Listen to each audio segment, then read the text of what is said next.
é um distúrbio que faz com que os olhos não consigam apontar ao mesmo tempo para uma só direção.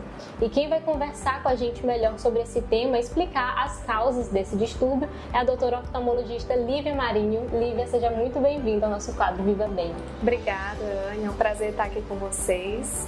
Então, para começar, explica melhor para a gente o que é, de fato, o estrabismo e quais são os sintomas.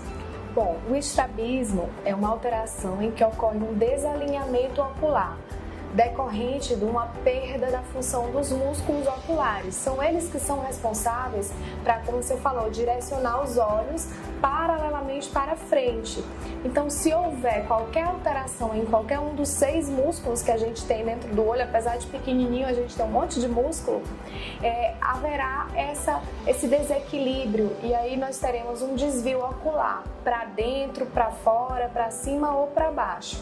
E existe só um tipo de estrabismo ou mais de um?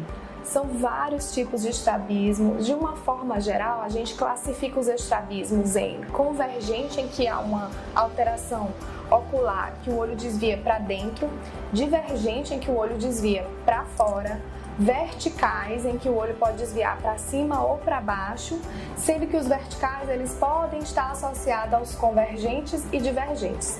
Essa é uma classificação bem geral, mas a gente ainda tem outros tipos. Por exemplo, o estrabismo acomodativo, em que ocorre uma alteração ainda na infância, as crianças até 3 anos de idade, elas necessitam usar óculos, tem um grau alto e o óculos corrige, acomoda o olhar dessas crianças. Existe ainda o intermitente, é um tipo de estrabismo que vai e volta. Em geral, o olho está alinhado, mas em determinadas situações a gente pode ter uma alteração, um desvio nesse olhar. E ainda existe um tipo que não é estrabismo, é o pseudoestrabismo. Esse aí não é o estrabismo verdadeiro, acontece em pacientes de origem asiática, né, os japoneses, que tem aquela preguinha nessa região aqui, na parte interna do olho, que cobre um pouquinho do branco do olho e dá aquela sensação de estrabismo sem ser. Que na verdade não é, né? Uma característica que é natural, né? Exatamente. E o estrabismo, você falou, explicou um pouco sobre os diversos tipos, né? Como ele se apresenta. Existe uma fase que é mais comum surgir isso? Na infância? Ou é comum também surgir na fase adulta ou na velhice? Sim, o estrabismo é uma doença muito característica da infância. As crianças elas podem apresentar até mesmo ao nascimento, mas em geral, a partir de 2 meses elas vão apresentar quem tem, né, estrabismo. Mas não impede, né, tudo na medicina nem nunca nem sempre, então o adulto ele também pode apresentar. E aí a gente já pensa em doenças associadas, né?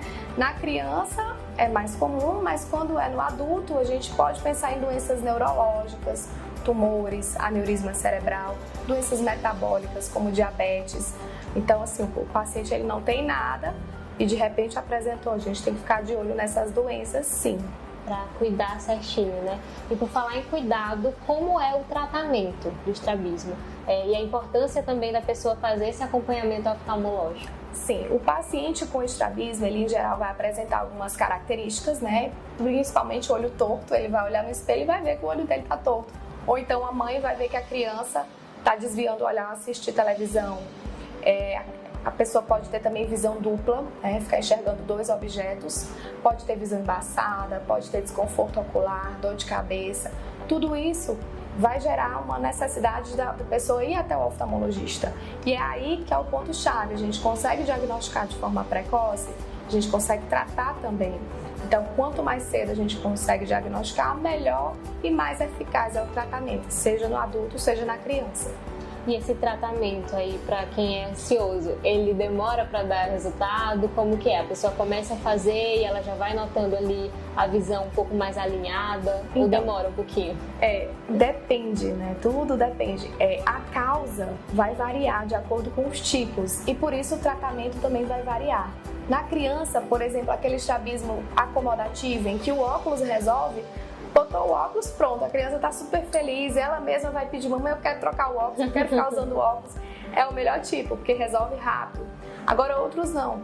Nos casos de doenças, né? Pessoas que têm um tumor ocular que está ali causando um estrabismo, não tem jeito. Crianças que têm um olho preguiçoso, é o chamada ambliopia. Um olho tem um grau, o outro não tem. Então, o que a gente faz? Põe tampão para estimular a visão daquele olho fraco, né? A gente põe o tampão no olho bom. E aí, isso aí demora, são alguns meses até ter algum resultado. No adulto, se ele tiver diabetes ou alguma outra doença, a gente tem que tratar a causa base. Então, o tratamento, ele varia muito. E por último, a gente tem também a intervenção cirúrgica, nos casos em que não há uma resolução, em casos específicos, a cirurgia também é indicada. Então, que bom que há tratamento já eficaz para ir melhorando, né, esse distúrbio e alinhando aí a visão. Lívia, muito obrigada por esclarecer esses pontos para a gente. Mais uma vez, te agradeço pela sua participação aqui no Viva Bem. Bom, se você aí tiver ficado com alguma dúvida, é só comentar aqui nas nossas redes sociais que a gente vai dar uma olhada nos seus comentários. E a gente fica por aqui e volta na semana que vem no próximo Viva Bem.